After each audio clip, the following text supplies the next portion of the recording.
Welcome everybody to the Joint League season number 5. This is the Asian Division 2 if we can actually get this started because one player is having some troubles loading into the game, but it is Red Viperz going up against First Departure.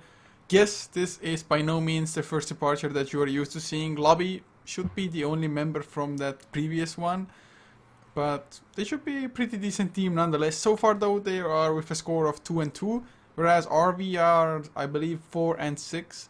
So might or at least should be kind of an interesting series here. But we're HeflaTV, I'm Coucher, and I am gonna be joined by MRP. More rage, please. How you doing? It's good to be back and hear your voice. So soothing once again. So we will get into some good Dota 2, but yeah, unfortunately, GIF Miracle is not going to pay any dividends for anyone in the chat. Miracle's playing over on 5. Eva, guys, actually just played up a series best of 2 against Rave in Division 1. So we got some Division 2 coverage for you here. Red Viperz, from what I've seen, have looked like a decent contender thus far in Div 2, and they can definitely put up a fight against this new FD squad.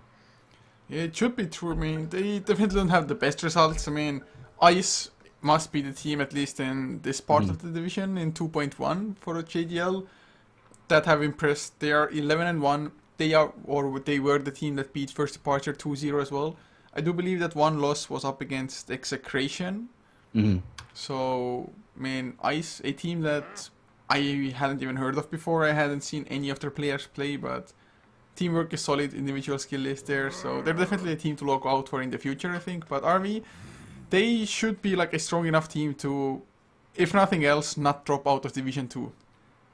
Yeah, definitely so. And we'll see if they're able to pull through in this one. It is a best of 2, so they can at least trade up and look to maintain their position around the middle of the pack. But yeah, it'll be interesting to see RV for me. I've only seen VODs of them thus far. So Hulk looks like kind of one of their standout players from what I've seen, usually towards that off lane. Godlike Sexy along with, I'm not 100% sure, I want to say Danger, but Godlike Sexy definitely playing in the support role has been pretty good from what I've seen as well, and why not with a name like that? Isn't Hulk the secondary support player for them?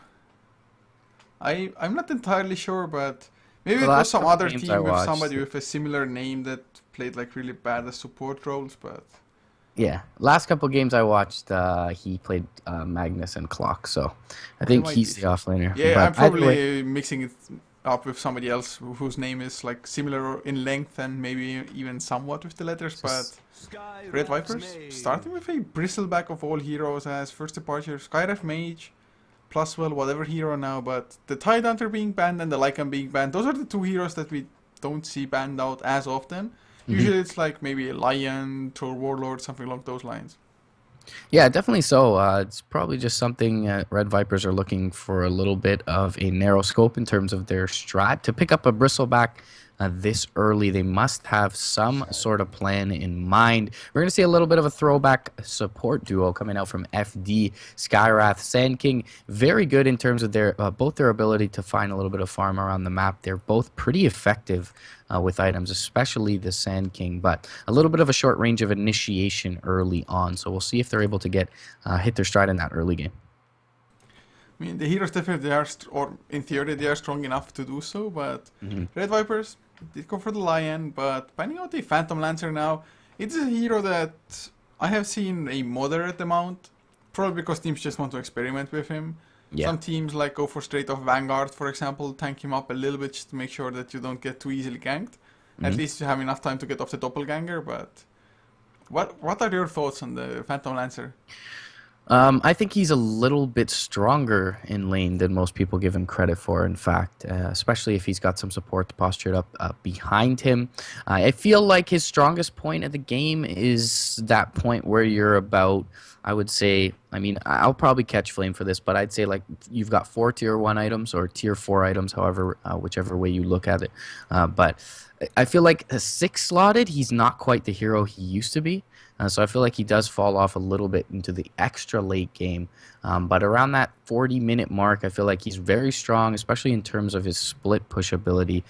His W gives him quite a reliable way to escape now, especially if you go for something like a Blink or a Shadow Blade, which isn't bad with him. Blink Abyssal is a pretty underrated build on him. If you can jump in, get a couple procs off on your illusions, usually you can solo kill any hero under the duration of that, especially if you have a diffusal on top of it. So I don't mind seeing him at all, and I certainly don't think he's as boring as some of the other illusion-based carries. Yeah, I probably have to agree with you. At least not the new Phantom Lancer. But Yeah. looking at the next bands, or picks rather, first departure, having picked up a Storm Spirit, Red Viperz though did counter that with a Queen of Pain, so just getting a hero that can build Orchid. They already have the Lion to get a fairly reliable just disable onto the Storm Spirit with the Hex. Right. The thing is though, Queen of Pain, he's going up against quite a bit of disable herself, so until she like gets a BKB, she might not even be too safe. I mean, there's Burrow Strike, Ancient Seal can completely screw her over once she blinks in. So her positioning and spell usage is going to have to be spot on. Yeah, and she'll have to be positioned well, as you mentioned, and she'll have to be executing ganks with team members in tow, because there's really not too much solo kill potential for her here, as long as the reactions from the Skywrath Mage are good with that Ancient Seal. Ancient Seal absolutely wrecks Queen of Bane. She does rely on her elusivity and mobility, as you mentioned, so will be nice into the Lifestealer with the pure damage, however, so it was a little interesting to see that Lifestealer picked up at all, and not only that, but into both the Bristleback and the Queen of Pain. Lifestealer, a hero that I think unfortunately we don't see all that often these days, but yeah, is it the best lineup to go up against? I mean, up against the Bristle, or in general up against tanky heroes, yes, that passive of yours is going to be nice, but even then, Bristleback still has the goo. You can get rid of it with the Rage for a little while, but Bristleback pretty fast on his feet anyway, thanks to the Warpath. Queen of Pain can of course just blink away, unless he gets stunned or disabled by one of the other heroes. I guess having that amount of lockdown and just slows in general in first departure, Lifestealer might not struggle all that much, but... Right. I mean, there's a lot of physical damage. There's the pure damage as well from the Queen of Pain, so I still worry for his ability to do super well. He can't be kited extremely well, and as you mentioned, there's the goo, but underneath the Rage, he should be able to get a few pretty influential right-clicks off on one of these supports at the very least, and these supports for Red Viperz are going to be absolutely crucial to their propensity to team fight here, so I do worry for them in that sense, but they do have some good frontliners with the Bristleback and the Cop already, so certainly if the Lifestealer overextends, he will be punished for doing so. We're going to see FD round out the lineup with a Brewmaster here, so presumably this is going to be an off-lane brew, and I'm not sure how much I like that choice into what RV have thus far. I mean, it's first departure, the Brewmaster hopefully is going to be in the offlane indeed, because otherwise the Sanking is not going to have an easy time farming up the jungle, can't get like an early advantage because of that one. As Red Viperz, going for a Shadow Fiend for themselves, they, if they wanted to, could go for like a aggressive try, I suppose, with Bristleback, Lion, Witch Doctor, leaving like a Queen of Pain solo safe up against the Brewmaster and Shadow Fiend mid. Yeah, they definitely could. I feel like they're going to center around this Bristleback. The defensive capability is certainly there for first departure, but if they pressure that Lifestealer, I feel like he's going to not be able to do too much towards the mid game. I feel like the late game still kind of goes the way of FD here, but Bristleback being in the offlane role, that is. But either way, I feel like the mid game is heavily in the favor of RV at this point, as long as they put the Queen of Pain in a hard farming role mid or safe lane, and I certainly do expect that to be the choice, as Hulk has picked up BB.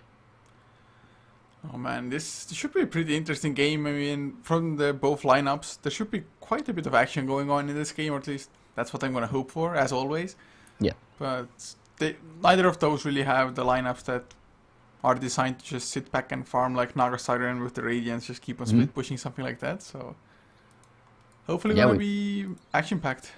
Yeah, we definitely should see some action. I mean, throughout all the phases of the game, you never really see many of these heroes retreat off and farm. You'll see Bristle pick up some stacks here and there. The Lifestealer will retreat to the jungle if his lane situation is really not ideal. But other than that, you want to see your Storm Spirit, your Brewmaster finding picks. You want to see your Queen of Pain with that support duo of the Lion and the Witch Doctor certainly finding picks. We'll see maybe even a Blink Yules come out for this Shadow Fiend at some point, but he isn't really into the best lineup to pick up a build like that. Storm Spirit, pretty elusive. Rage can come out fairly reliably from the Lifestealer. Brewmaster, innately tanky hero, so and also has the split if you don't fully kill him off with that. So I do expect a little bit more of a right-click oriented build. BKB probably very good as well for the SF in this one. But either way, will be interesting. Certainly expect this to get out of hand for one team towards that 30-35 minute mark.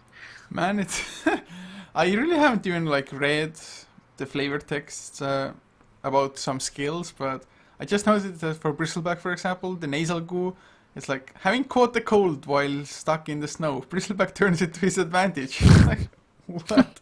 And with the Warpath is temper, temper. His mom always tried it. But in a fight, a temper can come in handy. Who make those up? Yeah, Bristleback, he's a cheeky character, I guess. There's no snow on the map, though. So, I mean, he's obviously had this cold for a very long time. Get the man some Robitussin. Yeah, he's obviously like a professional swimmer because they quite often have like, I don't know how it's called in English, but they have they're sneezing, they have a cold pretty much throughout the entire year. Yeah, yeah.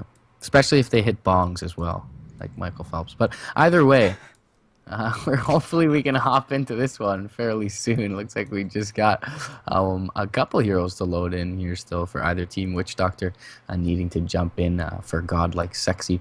And on the other side, we've got one of the supports as well, the Sand King, needing to load in. So what else is new? SEA games. We're starting off with a pause. Yeah, it wasn't enough to start like 25 minutes later. It's got to keep it paused also. But for RV, they were the ones that delayed it out the most to begin with, but now it's First Departure's turn. Is it only me though, by the way, who thinks this Lifestealer set is butt ugly? I don't know, I kind of like it. No, you don't like it? It's freaking butt ugly. I just like the head piece. It's guaranteed. It's, well, I wouldn't say rip-off, but it is inspired from like Digimon or something. Yeah, possible. Where I think it was like the first Digimon or something, where there's like two ways to upgrade or, I don't know, evolve. Mm-hmm. And one was like the normal way, and the other way was like when it was forced and raged or something. Then the guy turned into like half skull, some metal parts on him. It's inspired by this one. Or at least that's what I thought of. Yeah, I mean, half the heroes are heroes. Half the Digimon have like half metal, half regular bodies, you know, so. Depending on the iteration of Digimon, I guess. Yeah, yeah. So Digivolution, it's you know, it's a very relevant topic in today's day and age. Oh, look at the Sand King, by the way. He is just finished flipping a table. His hands are like, screw this, guys. I'm done waiting.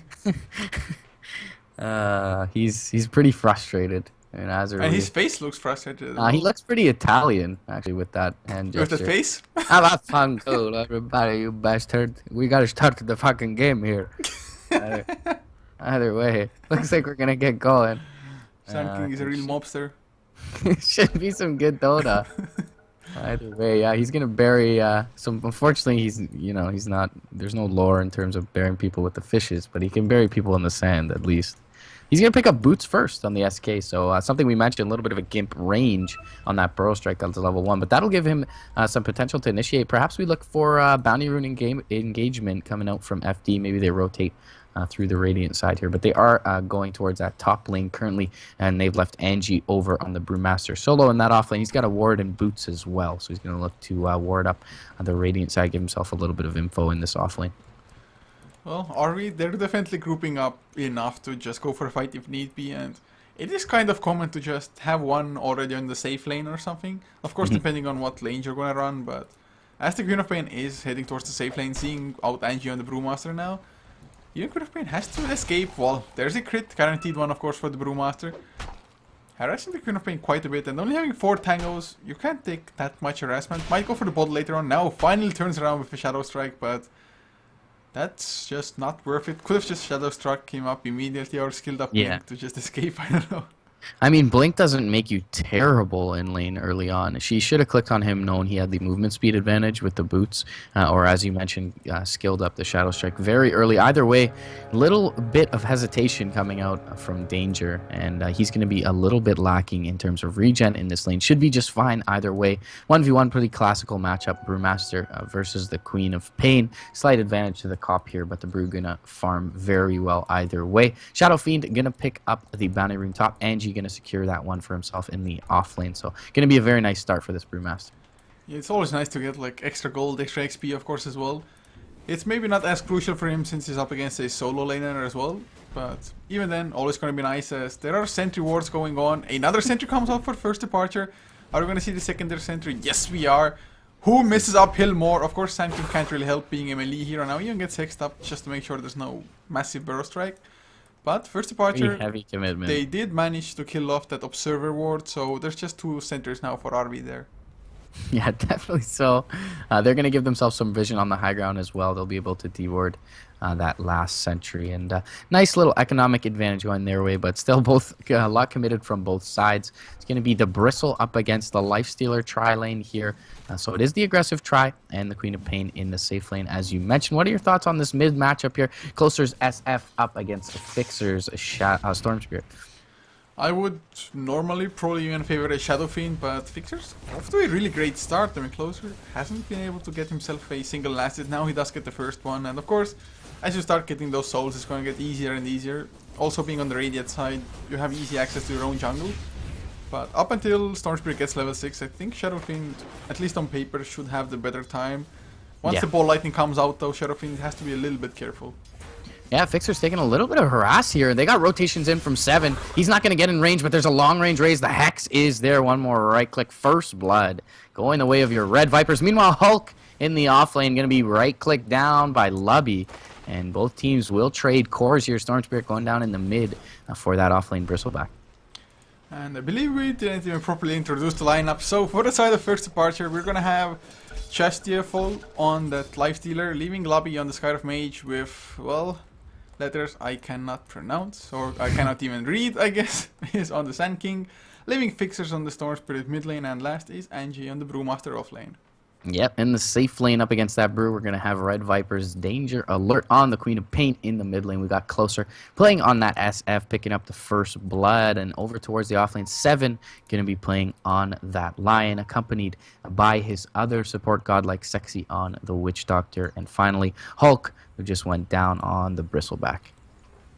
Yeah, Bristleback, definitely like a tanky hero in general, but early on when you don't have maxed out Bristleback quite yet, when you don't like have a Vanguard to block incoming damage, yeah, you can still be brought down, as we saw. I mean, 3 heroes against 1, it's an unfair advantage anyway, and first departure just properly, to be honest, they didn't even have the open wounds for that, for the additional slow. It was just Arcane Bolts and the Burrow Strike. Yeah. Yeah, I mean, I guess a lot of magic damage early on. They probably chipped him down before actually engaging on him with the Burrow Strike. The right clicks are pretty big early on from Chastieful, and he does have the Rage for a little bit of increased attack speed. So yeah, no open wounds there. So maybe a little bit of a misstep from Hulk. But either way, the rotation from 7 out of lane was allowing FD to find that kill there. And it's a good reaction from them after losing their mid laner. So we do have a reconnect. It looks like this game in general is just plagued with delays. Sometimes it happens like that. If it had started on time, everything would have been fine. Nobody would have needed pauses or anything, but now we'll never know if that was to be the case, so we can assume I'm correct. Bottle's going to come out now for both mid laners pretty soon here. Storm Spirit encroaching upon that mark, but with the early kill, Closer going to have his ferried out. 7 picks up a bounty rune. That'll give him his level 2, and we'll see if he looks to aggress uphill here. He may run into the Skywrath Mage Sand King combo. Needs to be a little bit careful. He's actually going to go towards the east and back towards this mid lane again, and without Ball Lightning, Fixer's certainly very susceptible to this gank. Miss uphill from Closer's not going to bring him quite low enough, and Fixer's still playing pretty safe, knowing that they do not have vision of the Lion in this off lane. Well, even with just Lion being level 2, that should be plenty to just get the kill on Storm Spirit with the Shadow Races to follow up. if he at least gets both of those disables on the Storm Spirit, but Storm Spirit, he should play this a little bit safe, which he's doing as well. He's standing on the right side of his own tower. If he went a little bit towards the top side, maybe for like a 4-minute rune, that's when he can get punished. Yeah, bottle given over to Angie and ferrying one over to the mid lane as well as that courier. He'll pick up the illusion rune bottom, so closer not going to be able to refill his bottle at least for the next 40 seconds here. But Lion still looking to find something, isn't going to be there for the courier snipe, and he is just a moment too late for that. But Lion needs to probably rotate back all over to this off lane. Another pause going to be needed here by the admin, unfortunately.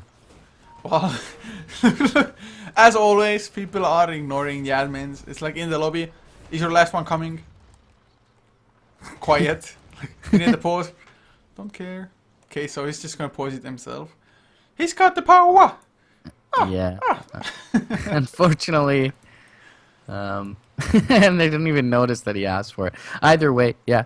So taking a look at the safe lane matchup, something we haven't spoke about yet. Looks pretty even in terms of the CS board. 15-6 to the 13-2 Queen of Pain Brewmaster, respectively. Angie having the bottle now. Danger has a bottle of his own, and the level in Blink as well. So he is drunk and hazed up right now, but with that 2-1-2 build, should be able to harass Angie pretty reliably, albeit Angie about to eclipse level 5. So once he picks up that primal split, should be really easy to survive up against this Queen of Pain.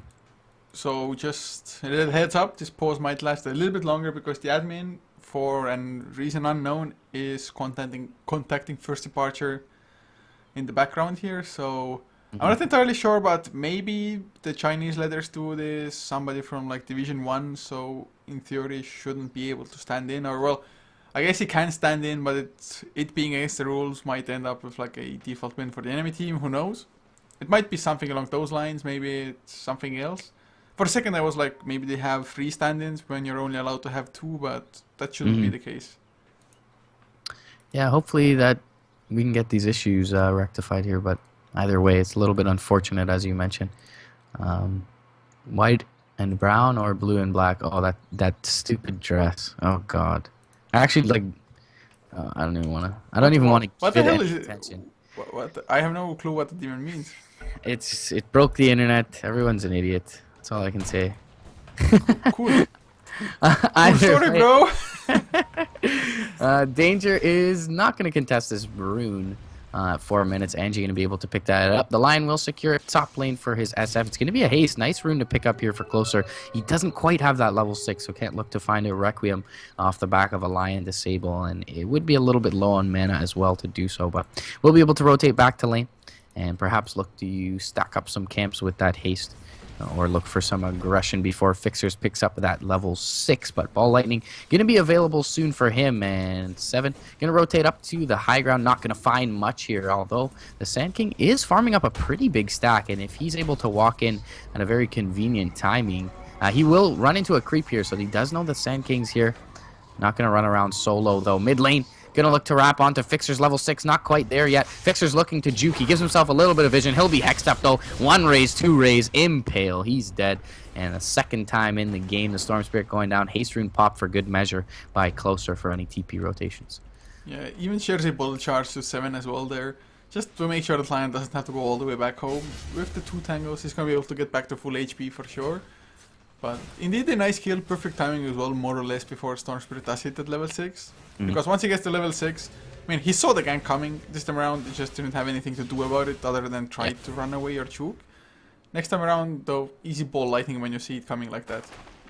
Yeah, we will see the Sonic Wave picked up bottom by Danger, and the level 2 Earth Spike here is available for the Lions, so they can definitely drop Angie if he's not able to get that Primal Split off, but they're going to need a little bit more mana for the Queen of Pain here in order to do so, and she only has the 1 stick charge. Bottle is coming out, however. 7 going to rotate in, he goes for that Spike, he is going to catch it. Sonic Wave not quite there, and they will hex him up. That's going to stop the Primal Split animation, and he will be able to get it off barely before dying. Looks like 7 should go down here for his trouble. Cyclone up onto the Queen of Pain, and defensive Primal Split is going to pay off for the Brewmaster. He'll be able to rotate back his Brewlings as well. Danger going to look to blink forward, though, with that 1600 range. And the Scream going to be short. In fact, it was a little or too early anyways before that split expired. So nice kill going the way of the Brewmaster. And not sure why they didn't just wait for the Sonic Wave to be available for Danger with that bottle coming out. Yeah, had they waited like 2 extra seconds, probably could have been an easy kill there. Just because he barely got the Primal Split off as it was, even without Scream of Pain being there. Although Scream of Pain is still level 2, going for 2 points to Shadow Strike instead. Up against a melee hero, it makes somewhat sense, but oh god, dropping so damn low. He was so greedy with the bottle, with holding it. Does get the blink away, but I mean, if you're so low on health and mana as mid lane, they get the kill on the Sand King, although 7 will lose his own life. Nope! Tango too strong, I don't know. Big kill for the Lion there. He's level 4 now. He's going to be very effective as Hulk, he's able though, to gain one levels. more attack from the Lifestealer. Is he going to catch up? Yes, he is, but dies Wow. to the Quill Sprays just before he kills. How does it work that way? The Bristleback kills Lifestealer first. It's So I feel like Bristleback procs just like Counter Helix. So it actually procs at the start of the attack animation. So it's almost like killed him and then the follow through killed the Bristleback there. But either way, that's a nice pickup for Hulk. how the hell can the attack even follow through when you die? It's like Yeah, right? It's just like your very heavy arm falls with your body. I guess and if does you're like damage. that weak that you can barely like move and crawl away, and if somebody falls on you, you're not going to be able to just get out from under them. Especially someone as bony as Lifestealer, you know, it's not, you know.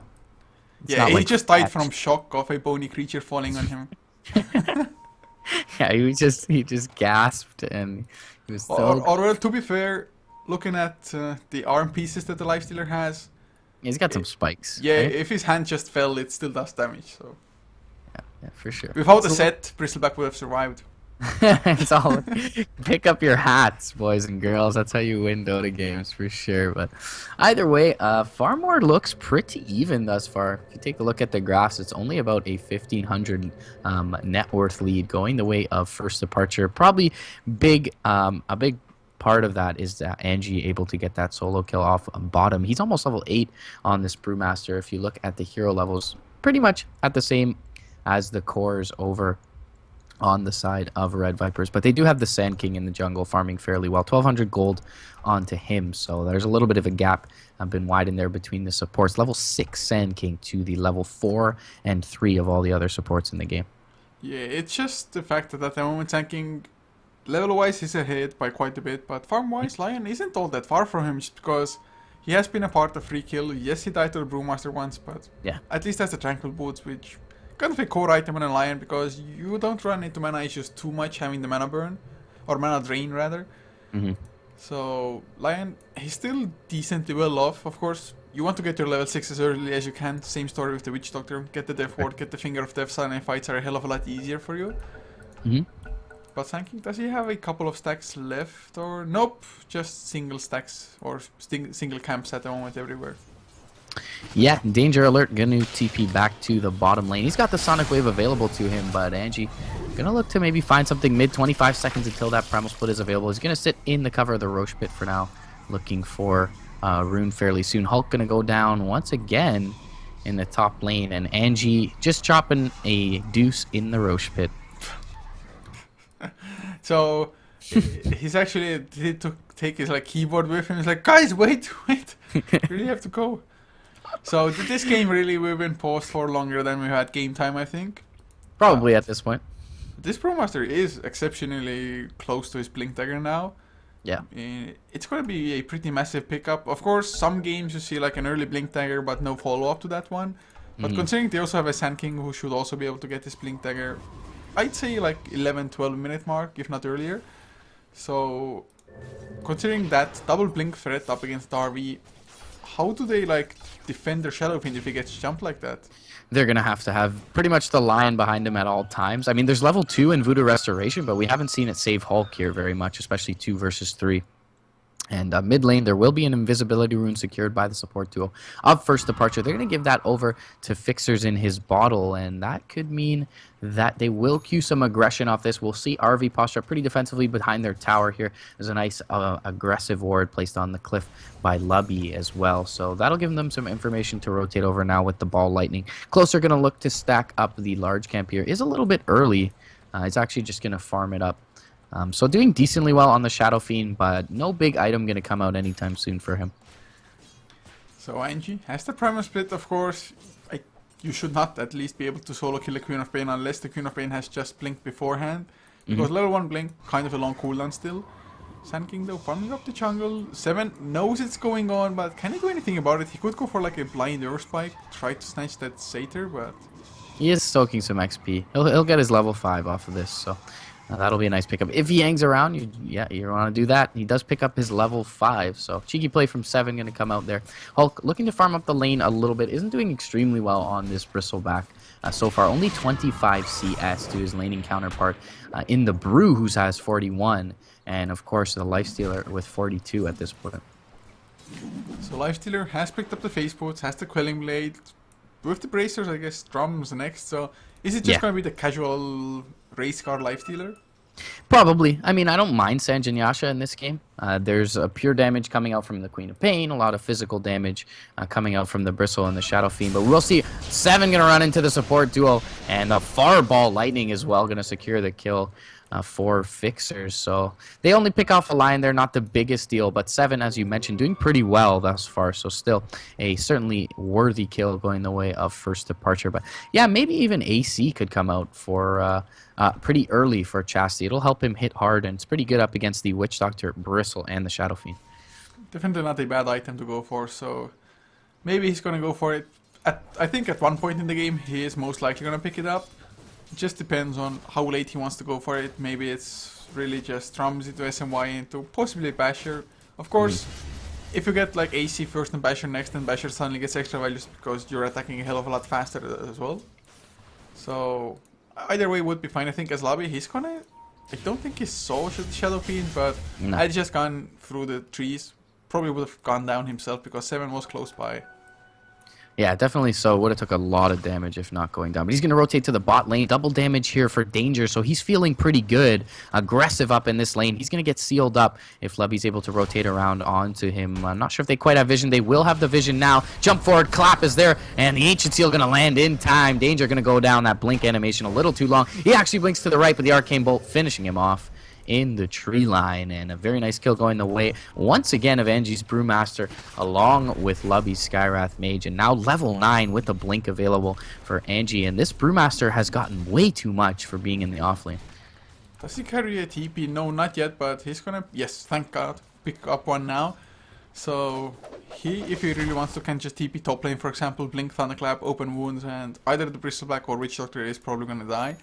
Maybe not the Bristleback even now, having the Vanguard ready for him. Not the Vanguard, but the Vitality booster for it.